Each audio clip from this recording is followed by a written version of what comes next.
Les voy a presentar al comandante Sebastián Eduardo Montañez.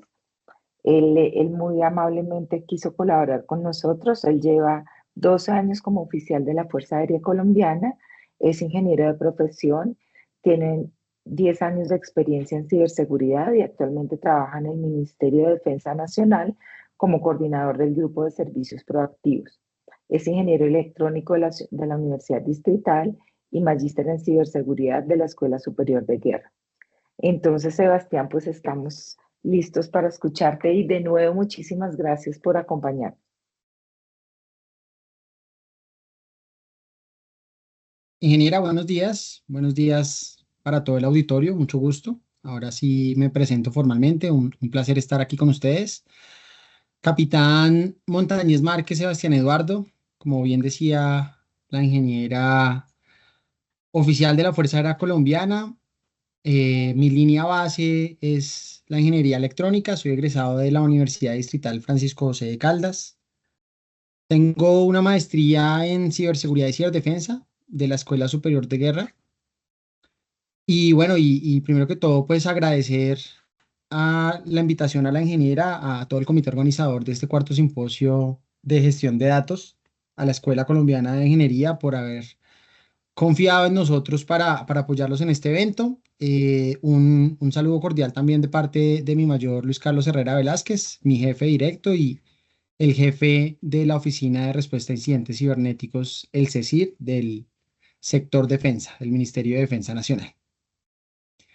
Bueno, hoy como tal vengo a hablarles un poquito de ciberseguridad y gobernanza digital. Entonces, para arrancar, para darle apertura a esta charla, me parecía importante traer algunos datos, algunas estadísticas, como para que todos entremos en materia. Y es que cuando se habla de ciberseguridad, se habla del ciberespacio. Y cuando se habla del ciberespacio, son inherentes los ataques cibernéticos. Los ataques cibernéticos están ocurriendo en tiempo real en este momento en todas partes.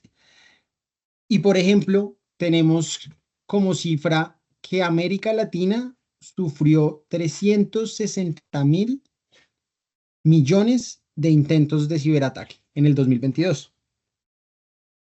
Yo quisiera que de pronto nos tomáramos un segundo para dimensionar la magnitud de esta cifra.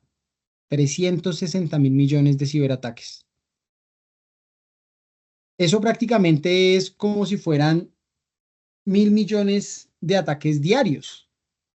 Por día, eso fue lo que recibió la región. 1.000 millones de ataques. Y eso es lo que nos tenemos que enfrentar día a día los profesionales que trabajamos en este campo de la ciberseguridad. Ahora vayamos un poquitico haciendo como zoom al mapa y metámonos en Colombia. De esta cantidad de ataques que estamos viendo, de esta cifra, Colombia ocupó el tercer lugar. En este caso, con más de 20.000 millones de intentos de ataques cibernéticos. Primero estuvo Brasil, segundo estuvo México y tercero, pues desafortunadamente estuvo Colombia. Y de alguna forma, tal vez se le encuentre coherencia al hecho de que haya estado Brasil, México, que finalmente son países potencia en la región. Y ahí detrásito estamos nosotros. Estamos nosotros como uno de los países más atacados en Latinoamérica, con el tercer país más atacado en Latinoamérica. Y de pronto si miramos como con más claridad esta frase, decimos Colombia. Ahí no dice gobierno colombiano, ahí no dice Fuerza Aérea Colombiana, ni tampoco dice fuerzas militares. Fue toda Colombia la que recibió estos más de 20.000 millones de ciberataques. Y esto ocurre porque finalmente es la dinámica del ciberespacio. Cambió las reglas de encuentro, cambió las reglas de juego. Ya hoy en día todos podemos ser víctimas del ciberespacio, los actores cambiaron, se evolucionó y es algo que las fuerzas militares hemos tenido que aprender rápidamente de cómo ha cambiado esa dinámica del conflicto, de la guerra, y ahora hay múltiples actores. Y ahora, en estos 20.000 millones de ciberataques, se pudieron haber visto afectados ustedes de manera tanto directa como indirecta. Estos ciberataques ocurrieron contra diferentes sectores. El gobierno probablemente, las fuerzas militares probablemente, principalmente la banca. El sector financiero siempre ha sido muy apetecido y siempre ha sido objetivo de múltiples de estos ciberataques. Finalmente, pues muchos de ellos van detrás de una motivación económica, monetaria, pero también la salud, el sector de la salud. El sector de la salud también se ha visto muy afectado, principalmente a raíz de la pandemia y posterior a la pandemia se vio muy afectado también. Pero la academia también. Muchos de los ciberataques van detrás de robo de propiedad intelectual, de patentes, de saber qué es lo que se está haciendo en X o Y país, de saber cuáles son em, como esos procesos de investigación, desarrollo e innovación en busca pues de tener algún tipo de ventaja de alguna manera o algún tipo de objetivo particular que tenga la motivación de estos ciberataques. 2022. Ahora miremos 2023. 2023 arrancó con 23 nuevas cepas de malware. Entonces, estos datos estadísticos eran del 2022, con el malware que existía en el 2022. Pero en el 2023 se crearon nuevas cepas, 23 nuevas cepas de malware. Es decir, sigue avanzando. O sea, esto no para nunca. El malware sigue evolucionando, se siguen creando nuevos tipos de programas maliciosos que buscan algún tipo de afectación a diferentes entidades, tanto gubernamentales como del sector privado. 8 de esas cepas estaban enfocadas en dispositivos móviles. Y claro, es que hoy en día manejamos más información, más datos, incluso en nuestros celulares, que, por ejemplo, en este computador institucional. Es difícil en muchas ocasiones como tener buenas prácticas y poder delimitar esa parte profesional de esa parte personal. Entonces tenemos información sensible, información personal nuestra, de nuestras familias, tenemos información que puede ser académica de la universidad y tenemos información que puede ser laboral. Entonces por eso se crearon esas 8 cepas de malware. Y es más, antes cuando daba charlas de concienciación en la Fuerza Aérea, a mí me encantaba hacer esta pregunta y la dejo a modo de reflexión ahí para que cada uno lo piense ahí silenciosamente con su conciencia. ¿Cuántos de nosotros tenemos programas anti-malware, antivirus, coloquialmente como se conoce más, digamos que en todo, con todo el auditorio en general, con todo el público en general? Anti-malware, EDR, CPP, XDR, pero al final, digamos coloquialmente hablando, antivirus. ¿Será que los necesitamos? ¿Será que es importante? Al menos gratuito, porque pues finalmente las amenazas sí se están dando cuenta de eso, que están enfocando en este tipo de dispositivos móviles que tienen más información aún que los de escritorio. Otro dato, 15 ofertas de malware como servicio. Entonces esto ya es un cambio del paradigma. Antes el tema de ciberseguridad iba asociado al tema del hacking, de los hackers, de los crackers, más puntualmente hablando, esos expertos informáticos con grandes habilidades en informática, forense, en hacking como tal, pentesting, pruebas de intrusión, redes, sistemas operativos, gurús, geeks en muchas ocasiones, como generalmente se les planteaba. Y eran los únicos que podían perpetrar este tipo de ataques cibernéticos. Hoy ya no es así. Hoy ya cambió el modelo. Hoy sencillamente, así como tenemos el software como servicio, así como tenemos esa versatilidad de adquirir una licencia y sencillamente activarla y tener acceso a todo, asimismo ha cambiado el modelo para que los delincuentes, actores, adversarios, enemigos, sea cual sea la palabra correcta dependiendo del contexto, puedan adquirir y hacer uso de malware con el propósito que ellos consideren. Eso es lo que necesitan, un propósito, un objetivo, una víctima, la motivación y finalmente el dinero. Pueden entrar a la Darknet, a la Deep Web y contactarse con este tipo de em, modelos de delincuencia que ya lo ofrece así, como malware as a service. Y peor aún, si el objetivo ni siquiera es, digamos que, penetrar, infiltrar alguna red informática, alguna institución, sino sencillamente hacer daño, entonces igualmente ofrecen 6 nuevos programas de ransomware as a service. Entonces ya de pronto muchos de nosotros hemos escuchado el tema del ransomware, de cómo a través del cifrado de los datos se logra secuestrar la información y posteriormente se hace una extorsión al dueño de esa información, de esa data, para que paguen, básicamente, y puedan tenerla de vuelta. Eso lleva tiempo, pero el ransomware as a service, eso no lleva tanto tiempo. Eso es reciente y eso, como les digo, cambia el paradigma completamente porque ya está de alguna forma accesible a cualquier tipo de persona. Más, digamos que eso es peligroso, pero más peligroso aún y más preocupante aún es que de acuerdo con los datos de Fortinet, que es la fuente de esta información, a una institución le toma aproximadamente 6 meses detectar una brecha de ciberseguridad. 6 meses desde que ocurrió el evento hasta que el personal de ciberseguridad, el personal de seguridad informática, se percató de que eso había ocurrido. ¿Qué pasó durante esos 6 meses? Bueno, tal vez con algunas técnicas de informática forense se pueda recabar información, probablemente, para eso es. Pero ¿cuánta información se perdió? ¿Qué más habrán hecho detrás? Desplazamientos laterales, robo de información, alteración de información.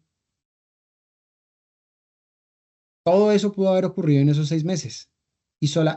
Por ejemplo, si queremos llevar esto a un estrado judicial, si queremos el apoyo de la policía, si queremos intentar de alguna forma identificar, judicializar, atribuir de alguna forma este ataque, tenemos 6 meses de desventaja para hacer eso.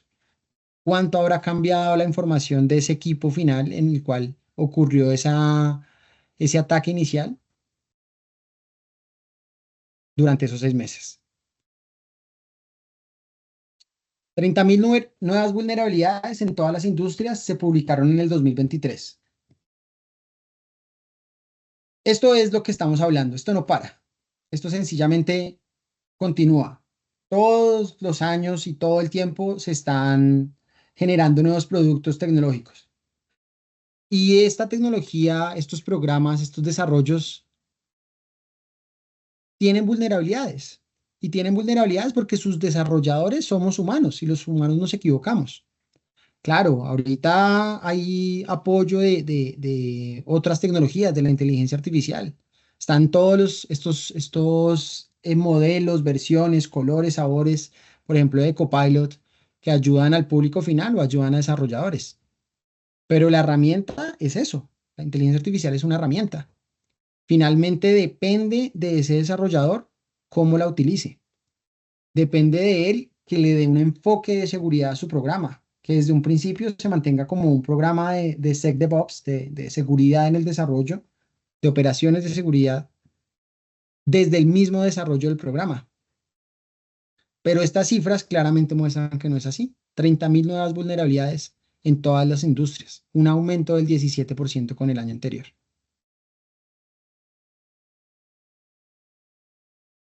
Y finalmente esto que es el dato que personalmente a mí más me asusta. 98%, o sea, prácticamente todas. 98% de las organizaciones han detectado vulnerabilidades de seguridad que han existido durante al menos 5 años. Es decir, durante 5 años, esas vulnerabilidades que detectaron ya tenían una solución y no se implementaron. Durante 5 años se pudo hacer o sacar provecho de esas vulnerabilidades para hacer un ciberataque exitoso. Entonces, de nada sirve de algún modo que estos vendors de tecnologías hagan un esfuerzo por hacer una revisión continua de sus marcas, de sus programas, de su hardware, identifiquen fallos, los solucionen si nosotros al final, el personal de TI, el personal de seguridad, el personal de ciberseguridad, no implementa y soluciona y parchea esos equipos. De nada sirve que hayan equipos CECIR, equipos de pruebas de intrusión, de análisis de vulnerabilidades, que estén revisando cuando ya ha habido 5 años para sacarle provecho y para explotar efectivamente esas vulnerabilidades. Esto es el día a día de las organizaciones. Esto fue una encuesta no, sino un estudio de caso que realizaron en Latinoamérica y que continuamente hace un vendor como Fortinet, pero como este hay muchos otros, y estos fueron los resultados escalofriantes, realmente. Y a lo que se tienen que enfrentar los profesionales de TI, porque ya no esto es solamente de seguridad, sino de TI y de seguridad en su día a día. Ahora bien, ¿cuál es la importancia de el CISO, el Chief Information Security Officer, o la persona que esté día a día empapándose de esto, evaluando, realizando análisis de qué es lo que está pasando al interior de la organización o afuera, cuáles son las tendencias? Es que hagan entender a las altas directivas de la institución, dependencia, empresa, sea gubernamental, sea pública o privada, de esto. Ya en este caso, esta aseguradora, pues que yo creo que todos conocemos, Allianz, indica que los incidentes cibernéticos en el 2024 es el riesgo número uno para las empresas, por encima de las catástrofes naturales, por encima de los cambios de legislación, por encima del cambio climático. Para este año, que ya vamos casi 7 meses de este año, esta es la principal problemática. Esto es sobre lo que se tienen que proteger y mitigar riesgos los gerentes de las empresas. Y no solo los gerentes, los grandes líderes del mundo en el Foro Económico Mundial también ya identificaron, en este caso, la ciberinseguridad como uno de los grandes riesgos a nivel mundial a corto plazo. Está en el cuarto lugar, detrás de otra problemática gigantesca ahorita, que es el tema de la desinformación. Qué complicadas son las redes sociales.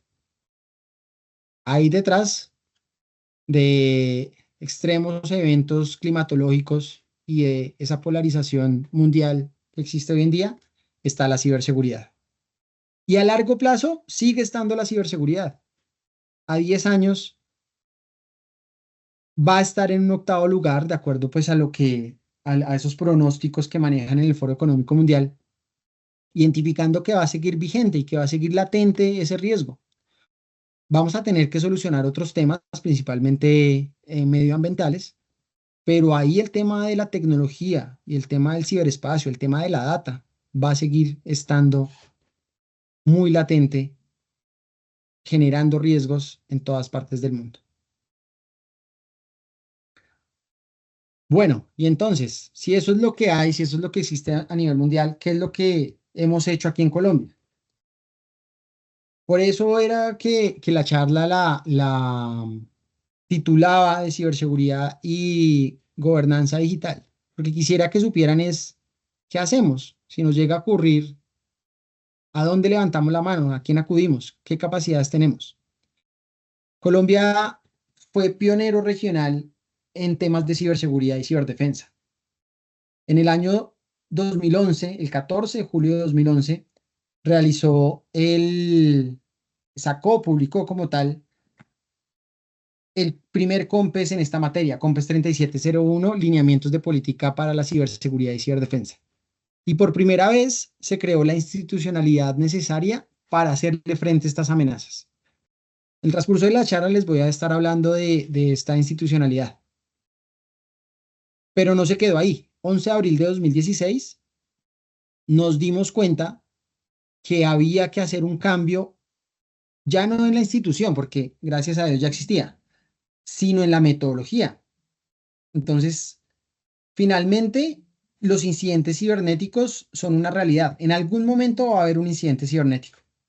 La cuestión es cómo se preparan las empresas para hacer una gestión adecuada de ese riesgo. Y ese es el enfoque que se incorpora a través del COMPES 3854, adicionando, por supuesto, un fortalecimiento de capacidades en todas estas entidades. Posteriormente, el 1 de julio de 2020, se emite el COMPES 3995, Política Nacional de Confianza y Seguridad Digital, nuevamente haciendo todo un ejercicio para identificar cuáles habían podido hacer como las acciones de mejora para estar, digamos, acorde con la evolución de las amenazas. Y aquí en este COMPES se hace como un acercamiento más a la ciudadanía, toma más relevancia a todo el tema de la confianza digital del ciudadano final, del usuario final del ciudadano, y además se hace mucho énfasis en temas de articulación. Finalmente, no sirve de nada que haya una entidad que esté supremamente fortalecida si las demás entidades están apenas comenzando a gatear. Entonces, ese tema de articulación del flujo de información de estas amenazas para poderlas prevenir oportunamente era lo que está marcando la parada en ese COMPES 3995. Perdón.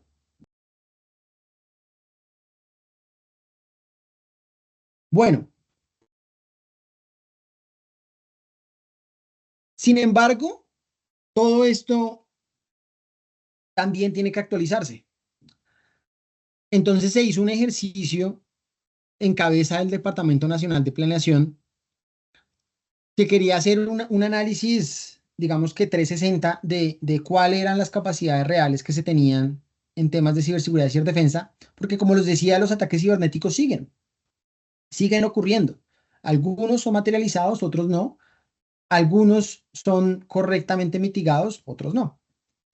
Y en ese análisis eh, se identifican unas brechas y se establece un plan de trabajo para suplir esas brechas. Y gracias a ese plan de trabajo es que se hace una reorganización del Ministerio de Defensa Nacional, porque gran cantidad de las capacidades estaban solamente en el Ministerio de Defensa Nacional.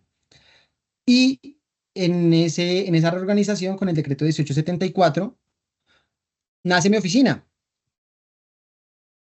CECIR Defensa, Computer Security Incident Response Team del Ministerio de Defensa Nacional. ¿Por qué? Porque había una problemática, digamos que en esa articulación de capacidades, porque fueron creciendo capacidades, pero tal vez no fueron creciendo como de manera paralela y había que tener como una mejor coordinación entre esas diferentes instancias dentro del ministerio. Algunas de las funciones que tiene CECIR en este momento, digamos que las más acordes con la temática de esta charla, es esa coordinación de capacidades de ciberseguridad y ciberdefensa en el sector. Por el otro lado, la formulación de planes, políticas y lineamientos. Claro, ahorita que estamos, bueno, estamos tristes todavía por el tema del partido de Colombia, pero pues finalmente estamos en ese ambiente futbolero todavía. Entonces era muy difícil que, como se dice en esa jerga popular futbolística, que se tirara al centro y se cabeceara. Porque una cosa son las personas que generan esas líneas, generan esas políticas, generan esos planes, y otras personas son las que tienen que implementarlas, igualmente para hacer seguimiento y control. Y por último, pues la coordinación de esa prevención y esa mitigación de incidentes cuando ocurren. Eso dentro del ministerio, pero afuera hubo grandes cambios. Primero, la entidad nacional con responsabilidad en esta temática se llama el COLCER, el CER Nacional de Colombia. que es nuestro punto de referencia nacional y nuestro punto de contacto a nivel internacional. Ese Colser sale del Ministerio de Defensa y queda en el MINTIC. ¿Por qué? Ya les explico. Y eso se ve plasmado en este decreto, que es el decreto 338, Marco de Gobernanza de Seguridad Digital, que es emitido por la Presidencia de la República y que en específico es lo que están viendo ahí, esquema de trabajo entre múltiples partes interesadas para fortalecer las capacidades de gestión de riesgos e incidentes de seguridad digital. Me quedo en múltiples partes interesadas. Por favor, háganle seguimiento a esa parte. ¿Qué plantea este marco de gobernanza de seguridad digital? Bueno, tiene unos objetivos, ser líderes, como de alguna forma fortalecer el liderazgo regional que se estaba perdiendo y tener como un norte estratégico para tener seguridad digital del país, hacer como prospectiva en ese aspecto. No se puede perder lo que hicimos, entonces sigue el enfoque en gestión de riesgos. Por el otro lado, se tiene que mejorar, obviamente, en este tema de la coordinación para la gestión y respuesta a incidentes de seguridad digital. Y para poder hacer eso, sí o sí, se tiene que promover una confianza en el intercambio de información y la gestión de conocimiento. Entonces, habían personas que se enteraban de las cosas, pero no se difundía correcta ni oportunamente a todas las partes interesadas para crear información, para crear una base de datos de gestión de conocimiento y para ser proactivos y no reactivos en la mitigación y la respuesta a amenazas cibernéticas. Por supuesto, se requiere también hacer un fortalecimiento de las capacidades de seguridad digital, pero ya no solamente a nivel gubernamental, sino de las partes interesadas. Nuevamente, partes interesadas. Este marco de gobernanza tiene unos pilares. Esto es lo que está vigente ahora. Importante mencionar eso. O sea, esto es lo que tenemos ahorita, con lo cual nos estamos yendo a batallar todas estas amenazas. Y los pilares que plantearon fue confianza, coordinación, colaboración, cooperación, todo lo que estamos hablando, pues para que fluya la información correctamente, la gestión de riesgos nuevamente, una gradualidad, o sea, que se hiciese un proceso de gestión de cambio, por supuesto, para que no fuese traumático y no generara reprocesos. Se incorpora el tema de la inclusión, finalmente, pues las amenazas en el ciberespacio vienen de todas partes, pero también van para todas partes. Y se habla, por supuesto, de la salvaguarda de los derechos humanos, de una proporcionalidad, en dado caso que se requiera hacer una respuesta, y una eficiencia en los recursos, que todos sabemos no son ilimitados. Y más ahora que estamos en épocas de austeridad del gasto. Ahora bien, todo esto es importante, pero lo que es más importante es que se incluyeron a las partes interesadas en este esquema de gobernanza de seguridad digital. Ya no solo dependía de las autoridades, antes todo era responsabilidad del Ministerio de Defensa Nacional. Ahora ya se incorporó a los operadores, proveedores de servicio, ISPs, y a los propietarios de las infraestructuras críticas cibernéticas. Estos propietarios de las infraestructuras críticas cibernéticas tienen unos deberes y unas responsabilidades. Y también se les da asiento para que igualmente planteen sus problemáticas, para que levanten la mano, para que pidan ayuda y para que todos trabajemos en pro, pues, de solucionar esas problemáticas. La academia, ustedes, igualmente. La academia es la que apalanca el desarrollo de todos estos procesos. La academia es la que hace ese proceso de I más D más I. Entonces también se les dio voz y voto en este marco de gobernanza. Y por supuesto la sociedad civil. Así pues, el marco de gobernanza de seguridad actual no solo aplica a las entidades del sector público, a las entidades gubernamentales, sino también a aquellos privados que administran una infraestructura crítica cibernética que ofrecen un servicio esencial para toda la ciudadanía. Estamos hablando de el agua, la electricidad, el mismo sector bancario. Son 13 los sectores de infraestructura crítica identificados.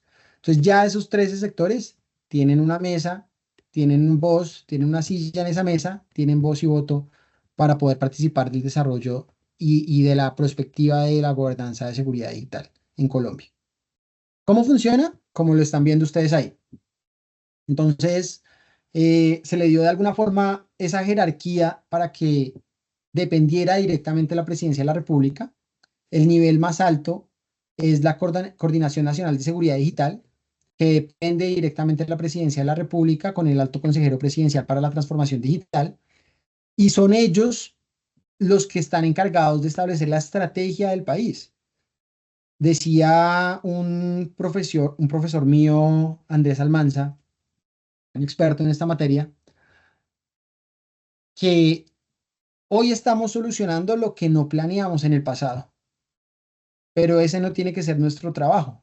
Nuestro trabajo tiene que ser planear para los retos que vienen, los desafíos que vienen. ¿Cuántos desafíos en ciberseguridad hay con tantos desarrollos tecnológicos que hay ahora? Por hablar uno solo, la inteligencia artificial. ¿Cómo ha cambiado el paradigma de la inteligencia artificial? ¿Cómo ha cambiado las mismas dinámicas sociales de la inteligencia artificial? Pero es uno solo. Podemos hablar de la impresión 3D. También está cambiando todo el tema de la cadena de suministro. Podemos hablar de la realidad aumentada, la realidad virtual, el blockchain, las criptomonedas. Todo esto cambia las dinámicas sociales y son tecnologías que ya pasaron de ser promesas, que pasaron de esa fase de estar en duda. Son tres procesos de las tecnologías disruptivas y ya estas tecnologías prácticamente están en esa última etapa de democratización. Todos las pueden adquirir prácticamente. ¿Cuánto puede costar una licencia de Copilot? De utilizar Gemini, inteligencia de Google. Utilizar una de las inteligencias más fuertes que hay en ciberseguridad, que es la de IBM, Watson. El algoritmo de Watson es libre. Cualquiera lo puede utilizar, cualquiera lo puede descargar de GitHub. Lo que cuesta es la evolución que ha tenido el algoritmo gracias a la data que se le ha dado. Pero bueno, entonces para eso está el primer nivel. El segundo nivel, que es el Comité Nacional de Seguridad Digital, es importante en el sentido que finalmente aterriza los procesos, aterriza los planes para saber pues cómo vamos a conseguir esa estrategia que está planteando el nivel superior. Pero adicional a eso es muy importante porque son ellos quienes convocan al PMU de Seguridad Digital. El PMU de Seguridad Digital solo puede convocarse por parte del Comité Nacional de Seguridad Digital. Y ahí es donde se llama a todos los grandes expertos que hay en la nación para poder surtir, para poder sacar adelante una situación compleja, una crisis como tal, producto de algún ciberataque. Y finalmente, queda el personal operativo. Entonces, pues están las unidades cibernéticas de las fuerzas, Ejército, Armada, Fuerza Aérea. De la Fuerza Aérea, pues que es mi otra escuela, después de la distrital y la Escuela Superior de Guerra, pues en la unidad cibernética dedicada de la Fuerza Aérea, que es donde he adquirido el poco conocimiento que tengo. Y están los ESIR sectoriales. Entonces hacen grandes esfuerzos para que se creen esos ESIR sectoriales, para que emane la información y para que haya esa coordinación de manera correcta. Actualmente está el CECIR Defensa, el CECIR Gobierno, el CECIR Financiero, que como les digo, pues la banca siempre tendrá y será sujeta a múltiples ataques, pero pues la intención es que esos 13 sectores de infraestructura crítica, todos cuenten con un CECIR que ayude a promover este proceso de seguridad digital, de ciberseguridad, y que entre dentro de este marco de gobernanza para que avance de la mejor manera. Listo. Ahora finalmente tenemos lo que es el marco de gobernanza del sector defensa. Entonces, pues ya les expliqué acá cómo es que funciona a nivel nación. Entonces, estos CECIR sectoriales tienen que mandar las políticas hacia abajo, comunicarse con sus pares y hacer llegar la información al Colcer, que es nuestro ente nacional, que en este momento, como les decía, ahora hace parte del MINTIC, antes de Mindefensa, ahora del MINTIC. Pero al interior, nosotros en el sector defensa igual tenemos nuestro marco de gobernanza. Y pues finalmente porque como les mencionaba al inicio, esta temática nació y evolucionó desde el sector defensa. Entonces aún hay grandes capacidades que están concentradas en el sector defensa. Y es más, Más importante aún, porque finalmente en el sector defensa está la misión constitucional, o en las fuerzas militares puntualmente hablando, está la misión constitucional, artículo 217 de la Constitución, de propender, o más bien de proteger, de tener unas fuerzas militares para la defensa, la seguridad nacional, la independencia, la integridad del territorio nacional y el orden constitucional. Eso aplica en los diferentes dominios de la guerra: tierra, aire, mar, espacio, y de igual forma aplica en el ciberespacio. Entonces, acá en el sector defensa se creó el CECIR, mi oficina, para que coordinara las capacidades de estos 5 gigantes que ya llevan más de 10 años trabajando: Comando General, las unidades cibernéticas de Comando General, Ejército, Fuerza Aérea Armada y Policía Nacional, por supuesto, pero además que emanara esa información a otras dependencias, porque es que el ministerio no son solo las fuerzas. El ministerio tiene una unidad administrativa, que es donde queda el CECIR, que es la unidad de gestión general, pero adicional a eso cuenta con un grupo de empresas, el Grupo Sectorial de Empresas para la Defensa, el Grupo GESED, que brinda múltiples servicios al ministerio. Entonces tenemos el Obispado Castrense, el Hospital Militar, la Dirección de Veteranos y de Rehabilitación Inclusiva, Caja de Honor, DIMAR, el Fondo de Defensa Técnica, que son, por ejemplo, estas entidades las que son prioritarias, porque son entidades que desarrollan productos para que después entren en producción acá. Y la intención es que los productos no salgan con vulnerabilidades desde acá, sino que cuando lleguen acá ya sean desplegados después de haber pasado por un proceso de seguridad desde el punto de vista cibernético, de la ciberseguridad, correctamente hablando, más de la ciberseguridad. Listo. Y de estos, pues por supuesto que los que mandan la parada, pues son los que nacieron desde el 2011 con el COMPES 3701, que estaría el Comando Conjunto Cibernético del Comando General de las Fuerzas Militares. Y quisiera hacer énfasis en esta parte. Las operaciones militares solamente pueden ser llevadas a cabo por el personal militar. Y esas operaciones corresponden a esa función de defensa de Estado. Entonces, por eso es que cuando se habla de ciberdefensa, inmediatamente nos cambiamos del plano civil y nos pasamos al plano militar. Y es el SECOSI el encargado de llevar la batuta en esta materia. Las fuerzas militares, de por sí, por ejemplo, la maestría de la Escuela Superior de Guerra, a la cual pues pude acceder, es la maestría de ciberseguridad y ciberdefensa. Entonces, claro, vienen todas las problemáticas propias del ciberespacio en el ámbito civil, pero viene todo otro ecosistema, otra serie de variables que se tienen que tomar en cuenta desde el plano militar, que son las que comprenden la ciberdefensa de Estado. Y como el SECOSI le brinda esa ciberdefensa de Estado a toda la población, asimismo, el Centro Cibernético Policial, que también fue creado en el 2011, en ese entonces se llamaba, o las siglas eran CSP, ahora CECIP, está brindando constantemente el tema de atención a los ciudadanos, atención a los delitos informáticos y pues atacar los diferentes fenómenos de ciberdelincuencia, como algunos de los que ya les he mencionado, como el tema de malware as a service, de ransomware as a service, extorsiones, suplantación, pornografía infantil y cosas por el estilo. Todo esto es lo que se encarga nuestro CECIP, que como les digo, pues ya lleva bastantes años. Ahorita han desarrollado muy buenas capacidades, sobre todo con el tema de criptomonedas, porque finalmente a través de las criptomonedas es que se mueve en muchas ocasiones gran parte del dinero que recaudan a través de actividades delincuenciales. Entonces, esto es lo que tenemos. Actualmente se está creando la estrategia del sector defensa, también dándole una perspectiva a varios años con respecto a los diferentes fenómenos, cómo van evolucionando. Y pues estos son los pilares que se manejan: protección de servicios esenciales. Ya les expliqué, ya les dije que lo más importante a proteger son las infraestructuras críticas, pero no las del sector, sino las de la nación.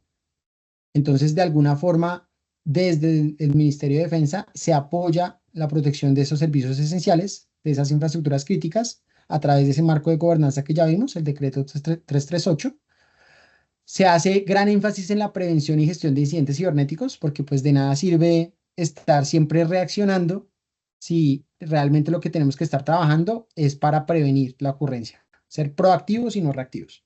Ciberdefensa de Estado, SECOSI, ya lo hablé perfectamente, y atención al ciberdelito, Centro Cibernético Policial. Bueno, pues eso era lo que traía para ustedes el día de hoy. Muchas gracias, Antes muy amable. de despedirme, me matan en la oficina si no hago esta cuña publicitaria, por decirlo de algún modo. Si en algún momento, Dios no lo quiera, se llegan a ver inmersos, expuestos a alguna situación de las que hablamos, estos son nuestros canales oficiales. A nivel sectorial, Ministerio de Defensa, el contacto.cecir@mindefensa.gov.co. A nivel nacional, contacto@colcer.gov.co. Y ya para un tema de algún tipo de delito informático que le pase a alguno de ustedes, de sus familias o algún conocido, Dios no lo quiera, entonces igualmente está la página web del CAI virtual de la Policía Nacional para que se haga la instauración del delito. Si necesitan, pues también se puede hacer como el contacto para que les hagan todo el acompañamiento y demás, y pues se pueda llevar a buen término esto. Espero que haya sido, pues, digamos que de alguna forma, no revelador, porque yo sé que todos conocemos del tema de ataques en el ciberespacio, pero sí como que se abra un poquito el panorama para que lo lleven más a su día a día y para que no dejen que, independientemente de donde sea que estén trabajando, que tengan esto en los mínimo segunda o tercera línea de la agenda en cualquier entidad en la que estén trabajando. Muchas gracias. Muchísimas gracias, Sebastián, muy amable, muy conciso, muy exacto en tu tiempo. Vamos a hacer, ya digamos que Germán nos está esperando, pero vamos a hacer una preguntita que hay acá y nada más y nos dejas también. Yo ya puse los datos que nos quisiste en el chat y de pronto si quieres dejarnos tu contacto para que las personas que quieran conectarse contigo pues lo puedan hacer. Dice que una pregunta para el capitán Montañez, dada la condición de mi defensa como un ente estratégico para la soberanía nacional, podría considerarse que su personal experto en ciberseguridad cuenta con las mejores herramientas y capacidades en grado superior a lo que puedan tener el personal civil experto en ciberseguridad. Es una pregunta. Sí, o sea, que ustedes tienen más capacidades que el personal civil experto. Bueno, realmente me sentiría tal vez como, pienso que no es el enfoque, a ver, ¿cómo me explico?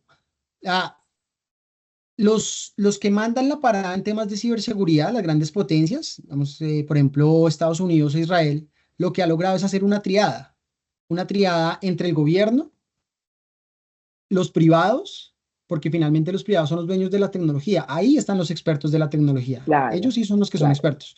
Y por el otro lado, la academia. Entonces, entre los Ujú. tres es que se puede realmente hacer de manera mancomunada, atacar la problemática.